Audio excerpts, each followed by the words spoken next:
Dan pemirsa, untuk mengetahui bagaimana perkembangan penyidikan kasus pembunuhan 3 anak yang dilakukan oleh ibu kandung di Nias Utara, kita akan berbincang dengan Kapolres Nias AKBP Wawan Iriawan. Selamat sore Pak Wawan. Selamat sore, Mas.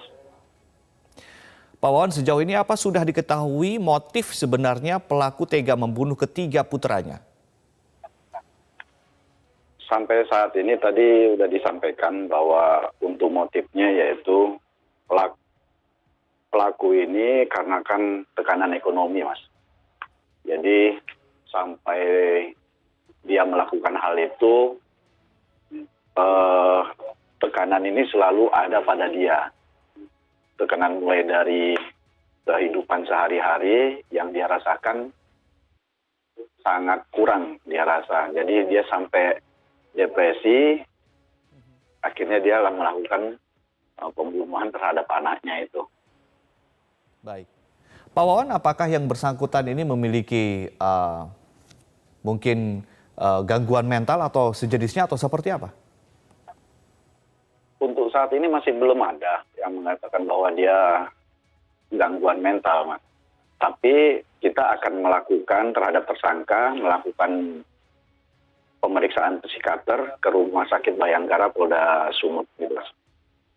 Apakah untuk mengetahui bahwa dia itu termasuk ada gangguan atau tidak gitu, dengan jiwanya. Baik. Bisa dijelaskan mungkin kondisi ekonomi dari kepala keluarga dari keluarga ini, suaminya bekerja sebagai apa dan si pelaku sendiri bekerja seperti apa? Suami istri ini, Mas, perlu dijelaskan juga. Suami istri ini memang bekerja di perkebunan. Jadi akses masuk rumahnya pun juga sangat jauh dari pinggir jalan. Dan setiap harinya kadang-kadang mereka itu dari dari suami dan istri itu menghasilkan pendapatannya tidak pasti. Jadi menurut keterangan dari suami,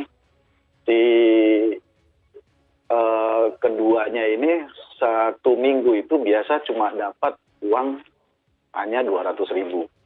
Itulah yang dia menyebabkan istrinya ini merasa kekurangan hingga melakukan hal tersebut. Baik. Pelaku ini kan memiliki 4 orang anak, ada 1 putri sulung dan 3 putra, begitu ya. Kenapa yang 3 putra ini yang kemudian menjadi sasaran dari sang ibu ini? Apakah ada latar belakang tertentu terkait ini, Pak? Sebelumnya gini, Mas, kami jelaskan pada saat itu kronologis kejadiannya, kenapa kok selamat yang anak perempuannya ini? Karena pada saat itu dia dibawa untuk melaksanakan pencoblosan. Pada hari tanggal 9 itulah ada kegiatan pilkada di daerah kami. Dan mereka itulah dia melaksanakan pencoblosan. Anaknya ini yang paling tua, yang perempuan, itu dibawa oleh bapaknya bersama mertuanya. Setelah pulang kembali ke rumah, dia melihat bahwa si adik-adiknya ini dan dilihat juga oleh bapaknya sudah dalam keadaan terluka. Setelah didekati, ternyata luka itu berada di leher dari masing-masing anaknya ini, masing-masing korban. Luka dengan luka irisan. Oleh karena itu, karena dia melihat siapa yang melakukan, ternyata di samping korban, anak-anaknya itu adalah ibunya. Sementara masih memegang sebilah parang yang dilakukan untuk mengiris lehernya masing-masing korban ini. Tapi ini si ibu ini juga ingin mengakhiri hidupnya dengan cara mengiris lehernya juga. Karena sudah terselamatkan, bapaknya ini mencari bantuan untuk mengamankan si pelaku, yang dimana itu pelaku itu tersebut adalah istrinya. Baik. Baik. Pak Wawan, dari keterangan dari suami pelaku, apakah sebelum kejadian ini sang ibu atau sang pelaku ini sudah menunjukkan gelagat-gelagat yang berbeda dari biasanya? Atau mungkin sering ada keributan antara sang suami dan istri ini? Melihat dari pengakuan si suami hasil pemeriksaan, memang suami dan istri ini sering sering berkelahi lah, bisa dikatakan sering ribut hasil dari pemeriksaannya. Dan sama juga dengan kita cek kepada si istri, memang si istri juga sering berkelahi masalah kehidupan ini, kebiaya hidup ini. Jadi itu yang sering mengakibatkan antara kedua suami dan istri ini sering ribut, cekcok di rumah tangganya. Tapi pada itu tidak ada untuk mengatakan ada niatan sebelumnya untuk melakukan pembunuhan kepada anaknya. Memang pas pada hari itu saja dia udah sangat-sangat emosi menurut keterangan dari si pemeriksaan. Dia memang sudah sangat-sangat emosi, tidak sanggup lagi dengan keadaan hidupnya itu yang sangat kekurangan. Jadi dia sampai melakukan halo? Ya, lanjut Pak. Halo? Sampai melakukan pembunuhan kepada putranya itu, ketiga putranya. Baik. Pak Wawan, dari hasil pemeriksaan atau keterangan dari para saksi, apakah kemudian si pelaku ini pernah mendapatkan kekerasan dalam rumah tangga mungkin dari sang suami?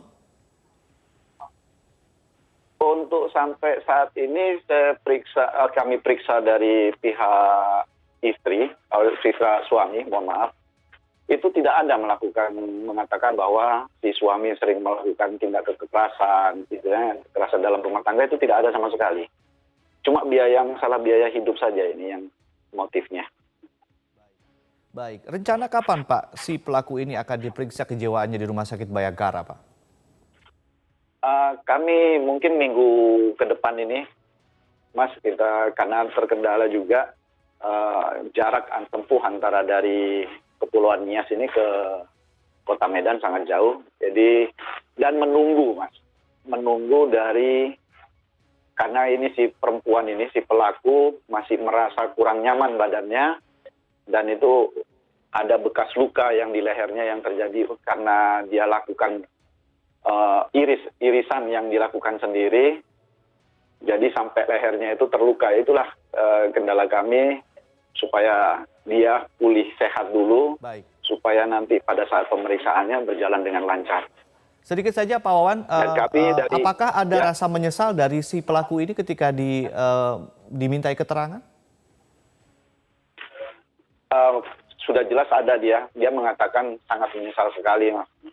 Pada saat kita tanyakan apakah kamu sudah menyesali, sadar dengan kelakuan tindakan kamu ini, si pelaku ini mengatakan sangat sadar sekali dan menyesal.